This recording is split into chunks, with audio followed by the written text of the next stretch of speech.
by invoking the Alien Enemies Act of 1798.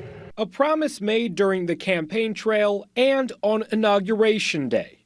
President Trump on Saturday invoking the Alien Enemies Act. We're ending the migrant occupation of America, and what we're doing now is we're liberating our cities and our suburbs and our towns, and you see a big difference. The act targets the Venezuelan gang Tren de Aragua, or TDA, and would allow for non-citizens deemed to be part of the group to be deported without having to go before an immigration or federal judge. There has to be a war. Constitutional law expert Robert McWhorter says invoking the Alien Enemies Act can't legally happen without a formal declaration of war. He's trying to piggyback all these things into a legal justification that just doesn't work. In February, TDA was one of 8 groups designated as a foreign terrorist organization by the Trump administration. We've caught hundreds of them, the Venezuelan gang, which is as bad as it gets. The ACLU and others filed a lawsuit against the Trump administration,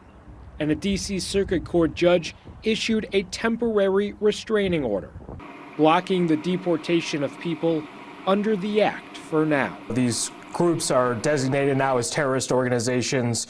We are, in their words, being invaded at a war against illegal immigration. Is that where you think the Trump administration's arguments will be?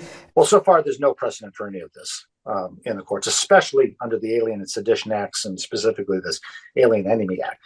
Although you want to say all this rhetoric about the United States as, quote, being invaded, end quote, that's simply not a war, simply not something declared by Congress to be a war. And U.S. Attorney General Pam Bondi releasing a statement tonight after that temporary restraining order, blasting the judge's decision and saying that the DOJ will not be deterred and will continue to, quote, make America safe again. And census data from 2023 estimates there are around 5,600 Venezuelans living in Arizona. The Trump administration has filed an appeal on that temporary restraining order. A hearing on the merit of that lawsuit against the Alien Enemies Act is scheduled for Friday. For now, reporting in the newsroom, Zach Perlutsky for Arizona's Family.